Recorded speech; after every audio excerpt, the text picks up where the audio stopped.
అందరికీ మకర సంక్రాంతి శుభాకాంక్షలు అండి. టైం వచ్చేసి అయితే 5 o'clock అవుతుంది. కానీ మేమైతే ఈరోజు 3:30కే లేచామండి. ఇంకా లేచి కాస్త ఇల్లు క్లీన్ చేసుకొని స్నానం చేసి దేవుడి దగ్గర అన్ని క్లీన్ చేసుకునేటప్పటికి ఈ టైం అయితే అయింది. సో ఈరోజు సంక్రాంతి పండుగతో పాటు నేను పవను హనుమాన్ సంకల్పం ఒకటి స్టార్ట్ చేస్తున్నామండి. సో ఈ హనుమాన్ సంకల్పం అంటే ఏంటి అంటే మనం 11 రోజులు 11 సార్లు హనుమాన్ చాలీసా చదవాలన్నమాట. ఎప్పటి నుంచో అనుకుంటున్నాను చేద్దామని, ఇది అవ్వట్లేదు, ఎప్పటికప్పుడు నాకు అలాగే పెండింగ్ అయిపోతుంది. సో ఈసారి పవన్ కూడా నేను కూడా చేస్తానన్నాడు. సో అందుకని ఇద్దరం కలిసి ఇంకా హనుమాన్ సంకల్పం అయితే స్టార్ట్ చేసామండి. ఎలాగో మంగళవారం కాబట్టి మంగళవారం స్టార్ట్ చేస్తే ఇంకా చాలా మంచిదన్నమాట అది.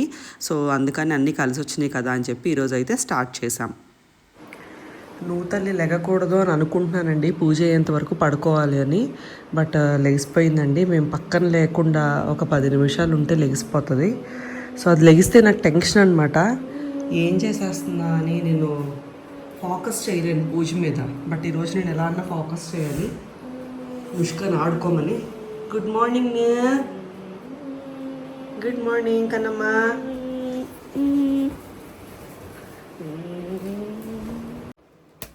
ఈ హనుమాన్ సంకల్పం అనేది మనం మంగళవారం ప్రారంభించాలండి. మంగళవారంతో స్టార్ట్ చేసి అక్కడి నుంచి 11 రోజులు ప్రతిరోజు పొద్దున్నే 11 సార్లు మనం హనుమాన్ చాలీసా చదవాలన్నమాట.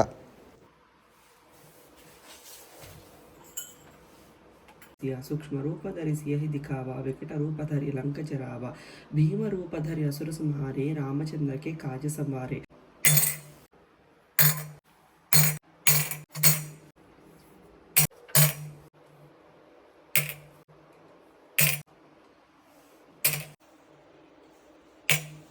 సత్యం త్వత్తేన పరిచించామి, అమృతమస్తు అమృతోపస్తరణమపి. ఓం ప్రాణాయ స్వాహ, ఓం అపానాయ స్వాహ, ఓం వ్యానాయ స్వాహ, ఓం బుధానాయ స్వాహ, ఓం సమానాయ స్వాహ. మధ్య మధ్య పానీయం సమర్పయామి. ఓం అమృతాపిదానమసి ఉత్తరాపోసం సమర్పయామి.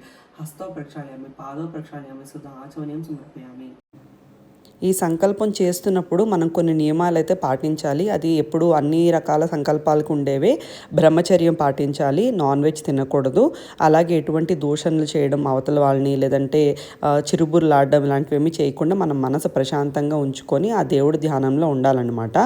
అండ్ అలాగే ఈ సంకల్పం కూడా మనం ప్రతిరోజు బ్రహ్మముహూర్తంలో ఫినిష్ చేసేయాలండి.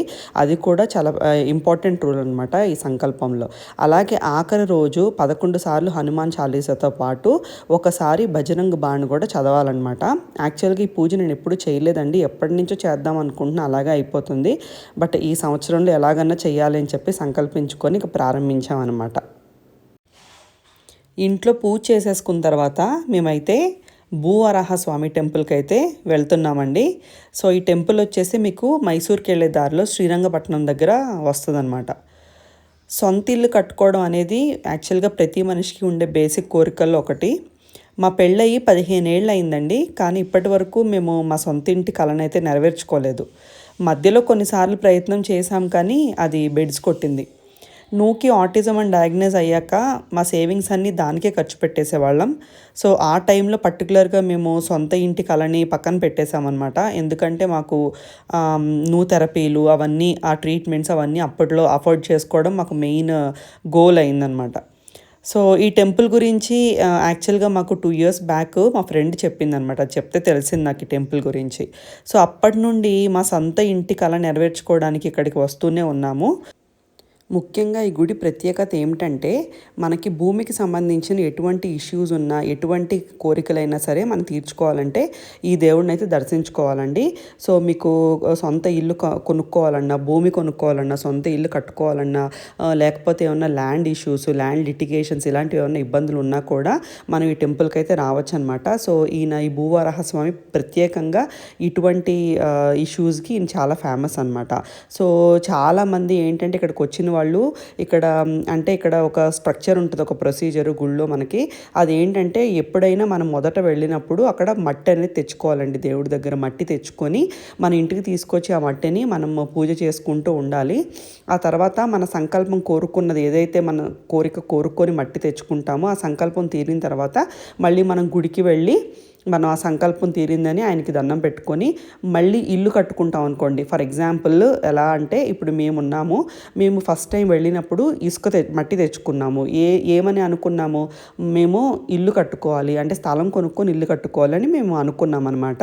సో ఫస్ట్ టైం మేము మట్టి తెచ్చుకొని అదంతా చేసుకొని మట్టి ఉంచుకొని దీపారాధన చేస్తున్న టైంలో మాకు బెంగళూరులో ఒక ప్రాపర్టీ కొనుక్కోవడం అయితే జరిగిందనమాట.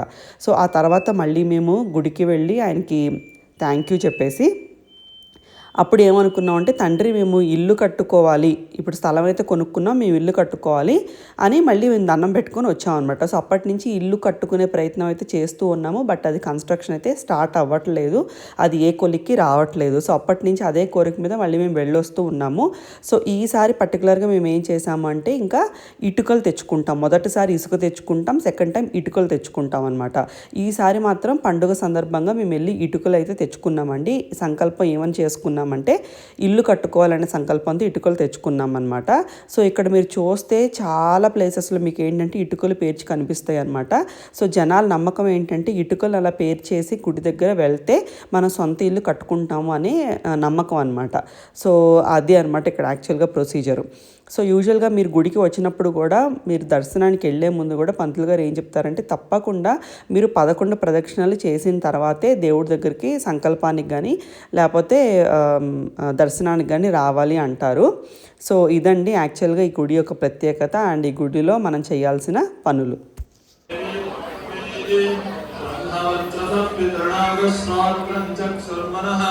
దేవి హిరణ్యగర్భిణే దేవి ప్రసోవత్తే సదనే సత్యాయనే సుతవల్లభ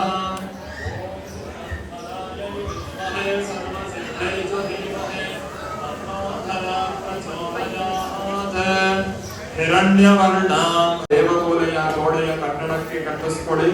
ಯಾರು 11 ಪ್ರದಕ್ಷಿಣೆ ಮಾಡದೇನೆ ಪೂಜೆ ಮಾಡಿಸಿದಿರಾ ದೇವರ ದರ್ಶನ ಆದ್ಮೇಲೆ 11 ಪ್ರದಕ್ಷಿಣೆ ಮಾಡ್ಕೊಳ್ಳಿ. ಚೀಟಿಯಲ್ಲಿ ಹೆಸರು ಬರ್ತಿದೆ, ಹೆಸರು ನೋಡಿಕೊಂಡು ನಿಮ್ಮ ಮಣ್ಣು ಇಟ್ಟಿಗೆ ತಗೊಳ್ಳಿ. ಒಳಗಡೆ ಸ್ವಾಮಿಯ ದರ್ಶನ ಮಾಡಿ ದರ್ಶನ ಆದ್ಮೇಲೆ ಈ ಕಡೆ ಹಣ್ಣು ಕಾಯಿ ಮಾಡಿಕೊಂಡು ದಾಸೋಹಕ್ಕೆ ಪ್ರಸಾದಕ್ಕೆ ನಿಮ್ಮ ಮಣ್ಣು ನೋಡ್ಕೊಂಡು మనం ఇటుకలు సంకల్పం చేసుకొని తీసుకున్న తర్వాత 2 ఇటుకలు తీసుకోవాలండి మనం. సో ఒక ఇటుక సంకల్పం అయిన తర్వాత అక్కడ భగవంతుడి సన్నిధిలోనే ఒక ఇటుక వదిలేయాలి, ఇంకొక ఇటుక మనం తెచ్చుకోవాలి.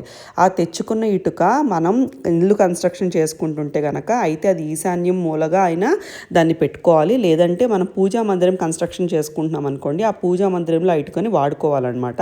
సో ఇది అక్కడ ప్రొసీజరు. సో ఆ ఇటుకని పెట్టినప్పుడు కూడా చాలామంది ఏంటంటే మేము ఇల్లు కట్టుకుంటున్నాం అని ఊహించుకొని పైన రాళ్ళు పేరుస్తూ అది ఇల్లు కన్స్ట్రక్షన్ లాగా ఫీల్ అవుతారనమాట. సో అలా చేస్తే ఇక్కడ నమ్మకం ఏంటంటే ఖచ్చితంగా మనం ఇల్లు కట్టుకుంటాము, ఆ భగవంతుడు మనకు అది ప్రాప్తిస్తాడు అని చెప్పి ఇక్కడ నమ్ముతారనమాట.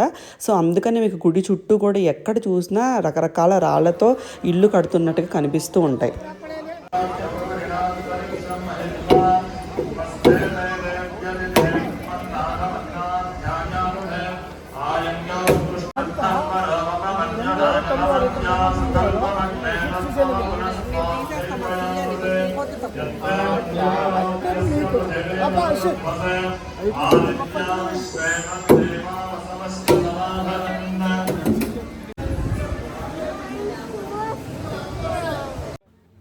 అండ్ ఈ గుడికి ఆనుకొని వెనకాలే మీరు చూస్తున్నంత ఇది కావేరీ నది అండి. మేము ఒక 5-6 సార్లు వచ్చి ఉంటాము ఈ టెంపుల్కి 2 ఏళ్లలో. బట్ ఎప్పుడు కావేరీ నది ఎంత కళకళలాడుతూ ఫ్లో అవడం అయితే చూడలేదన్నమాట, ఫస్ట్ టైము. యాక్చువల్గా వెళ్ళి కాస్త నీళ్లు జమ్ముకుందాం అనుకున్నాం కానీ బట్ నుషిక ఒక్కసారి వాటర్లో దిగితే అది బయటికి రాదండి, మళ్ళీ దాంతో ఇబ్బంది అని చెప్పేసి ఇంక వెళ్ళలేదన్నమాట. అండ్ అలాగే ఈ గుడి కూడా ఇది కొత్తగా కన్స్ట్రక్షన్ చేస్తున్నారండి. ఇది పాత గుడిని తీసేసి కొత్తగా కన్స్ట్రక్షన్ చేస్తున్నారు. ఇది ఆల్మోస్ట్ మేము ఎప్పుడైతే గుడికి వెళ్ళడం స్టార్ట్ చేసాం అప్పటి నుంచి కూడా కన్స్ట్రక్షన్లోనే ఉంది. అండ్ ఇంకా కన్స్ట్రక్షన్ చాలా స్టోన్ వర్క్ అయితే నడుస్తుందనమాట. ఇంకా గుడికి ప్రాపర్గా ఒక దారి అనేది ఇవ్వలేదు, వెనకాల నుంచి అటు ఇటు అలాగా పెట్టయితే తీసుకువెళ్తున్నారనమాట. ఫైనల్లీ అంతా దేవుడి దయ వల్ల దర్శనం అయితే అంతా మంచిగా అయిందండి. పాపం అనుకోకుండా సడన్ గా నుషికాకి టెంపుల్కి వచ్చిన తర్వాత టెంపరేచర్ వచ్చేసింది. యాక్చువల్గా ఒక 4 days బ్యాక్ శరణ్కి వచ్చి తగ్గింది అనమాట. సో నువ్వు ఫైన్ గానే ఉంది, బట్ పాపం దానికి గుడికి వెళ్ళంగానే టెంపరేచర్ వచ్చేసింది, పాపం బాగా నీరసం వచ్చేసింది దానికి. అదొక్కటే తప్పించి మిగిలిందంతా మంచిగా అయింది. ఇంకా అందుకనే పాపం రాగానే ఇంకా కార్లో పడుకుని పోయింది అనమాట. ఇంకా శరణ్ కూడా ఇప్పుడే వెళ్ళి పడుకున్నాడు దాని పక్కన. మేము అందుకనే ప్లాన్డ్ గానే రాగానే ఎందుకో మంచిది అన్నట్టు బెడ్ వేసుకున్నామండి. సో బెడ్ కార్లోనే ఉంచుకుంటాం అనమాట. సో అది ఉంచుకోవడం మంచిదైంది. పిల్లలిద్దరికి కాస్త రెస్ట్ తీసుకోవడానికి టైం అయితే దొరికింది అనమాట. సో అదండి ఈరోజు వీడియో మీ అందరికీ నచ్చింది అనుకుంటున్నాను. సో మీకు కూడా ఎవరికన్నా భూమికి సంబంధించి ఏమన్నా ఇబ్బందులు ఉన్నా, లేదంటే ఇల్లు కట్టుకోవాలన్నా, భూమి కొనుక్కోవాలన్నా, ఇలా భూమికి సంబంధించి ఎటువంటి రిలేటెడ్ ఇష్యూస్ ఉన్నా కూడా మీరు చక్కగా ఈ దేవుడిని అయితే వచ్చి మీరు చక్కగా మొక్కుకోవచ్చు అనమాట. చాలా బాగా మంచిగా అవుతుంది. చాలా ఫేమస్ అయిన దీనికి పర్టికులర్గా. సో వీడియో నచ్చితే మాత్రం తప్పకుండా ఛానల్ అయితే సబ్స్క్రైబ్ చేసుకోండి అండ్ అలాగే వీడియోని లైక్ చేయండి.